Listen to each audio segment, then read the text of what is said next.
Apple is a company that I've been a big fan of for many years now, to the point where honestly I couldn't tell you a time when I wasn't a fan of their company in one way or another.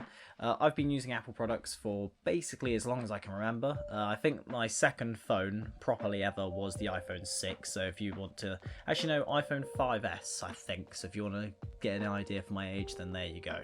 iPhone 5S, then the 6, and then the 6, no I think I went to iPhone 5, iPhone 6S, and then after that I ditched Apple, went to Samsung, got the S8 Plus, which was an amazing phone. That ended up breaking, the entire screen just went on that. Then a year later I got the Huawei phone, Huawei Mate 20 Pro, which to this day I will still stand by, has the best looking screen I've ever had on a phone ever. And honestly, the Apple ones are very good, but I honestly can't get anything that beats that Huawei phone.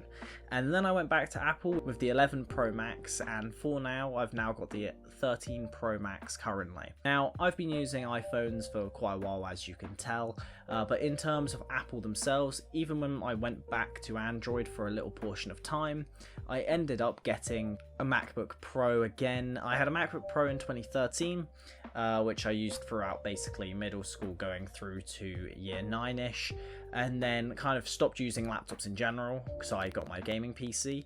I then upgraded when I went to college to get a new MacBook, as I wanted to get one that could do video recording, everything like that, as I was taking media as my course. And then after that I upgraded to the M1 Pro chip, which is my most recent Mac, and honestly I love it. Besides the SD card reader issue that I have, which requires me to get an even more expensive SD card so it runs properly on my MacBook, irritates me a little bit, but you know, we'll have to roll on with it anyway. Before this video begins though, if you wouldn't mind leaving a like and subscribing to the channel for more videos like this. I upload tech videos possibly every once a month or so, but in terms of the actual channel's main content, it is gaming related, so if you are interested in gaming in general, or you wanted to see gaming critique videos, I upload those once a month as well, and I also upload photography videos once a month as well on this channel, so yeah. Make sure to leave a like and subscribe to help the channel grow so that other people see it as well. So yeah, let's get into the actual video itself. Like I mentioned, around 2 years ago I swapped back to Apple. Now I went back to Apple to the 11 Pro Max. Was this a choice that was made out of a lot of judgment? No, this was more of a just off the cuff choice to do, purely based off of different situations. So, before the first lockdown happened in the UK, I was off to New York.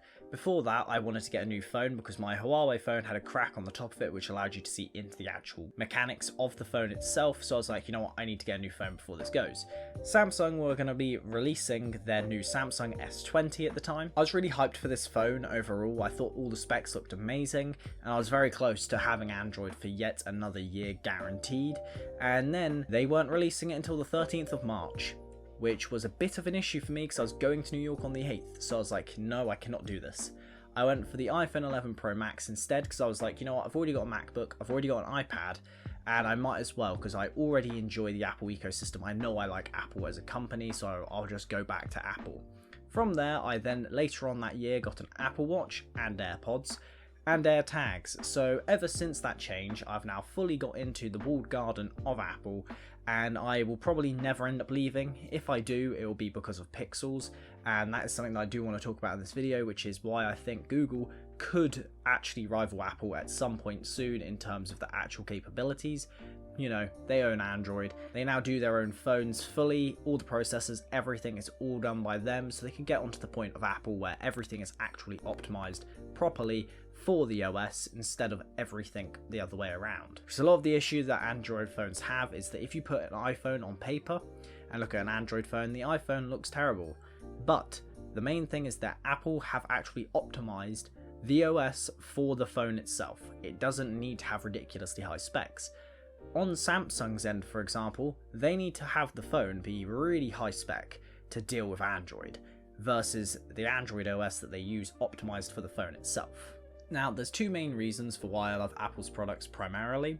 That is the overall experience that you get for Apple, and honestly the consistency that you get with them. Now, in terms of consistency, I don't mean as in how consistent they are at just doing the same thing. I mean the consistency of the lack of issues I've ever had with an Apple product. With Apple, for example, I use most of the features with almost all my devices.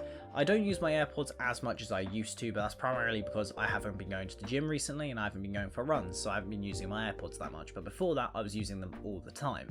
My Apple Watch is something that I don't really use as often as I used to, anywhere near as much. I have got my own guilty pleasure of just loving watches in general, so I own a few watches and I like wearing them. So in general, when I'm out and about, I don't like wearing the Apple Watch. I want to get a new strap for it, so it incentivizes me to kind of want to wear it more. As I don't like the basic strap you get with the Apple Watch. I just think it just rubs on you a little bit too much, and honestly it makes me have a heat rash around my wrist too much. And that's even with it loosened as much as it possibly can be before it's literally falling down my arm. Now, in terms of those two things don't make me stay with Apple, primarily because realistically I could get that experience from different things. I know that when I was with Android beforehand, I was using Jabra headphones, which were really great. I really enjoyed them and I stood by them. They were £150, they were a lot better than the basic AirPods, and I'll still stand by that as a genuine thought. Especially now that the actual AirPods now are lower in price, so the lower AirPods now could possibly get away with at least saying, you know what, spend £99 on some AirPods. But one of the key things for Apple that keeps them ahead of a lot of people is just how well everything works together. I use most of the features now, so for example FaceTime I use on either a daily basis, if not at least half a week I'm using FaceTime. I use iMessage pretty much all the time to speak to my friends, and that allows me to get the messages through on my laptop as well, on my iPad, everything. And honestly, I don't like installing external apps to do everything, so I know a lot of people may say, well, we can just use Teams or we can just use Zoom, but realistically for me I think FaceTime just works perfectly. I don't have to install any external apps, I don't have to sign into any external apps, it just all works fluidly between each other without me having to do anything. But in terms of that software experience, the main thing, no matter what anyone says towards Android users, is that AirDrop is by far superior to anything. Now I believe Samsung and Google are trying to make their own versions of this, if not they have already. However, from what I've seen, nobody really cares about it currently, primarily because you can do it on a Samsung laptop to a Samsung phone. However, not many people have the money or will really care about spending that much money on a Samsung laptop when it's running Windows, when Windows doesn't run that well on most laptops. And yes, you can turn around and say, yes, well, Windows does run well on a lot of laptops. Over time, that laptop will get ruined by Windows purely because Windows updates ruin everything. Not only that, but the OS again is not made for the laptop is made for the OS. That is the reason why pretty much all Windows computers have to be so high spec to deal with a lot of things. For example, I would not recommend to anyone to buy a laptop, especially if you're going with pounds anyway. Do not buy any laptop that is less than £150 unless it is discounted and the specs are good. They're not worth it, they will not run well. But in terms of what you get with an Apple product, sure, they are expensive, but a lot of people use them, and all of it works so seamlessly together that you don't need to worry about anything. If I'm doing any photos and I need to edit them, send them off to my phone, it does it really quickly straight away.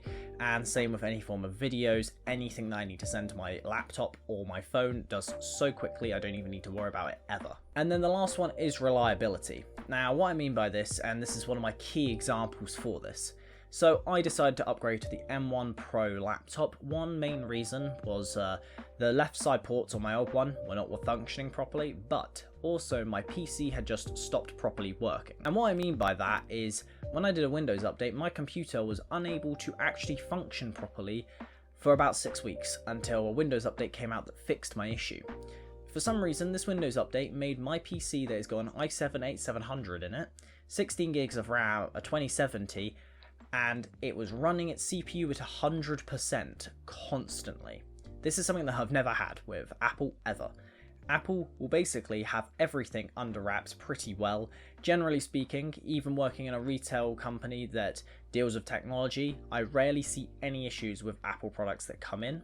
And that is primarily because Apple are very, very reliable on making a product that is good and will actually last a lot longer.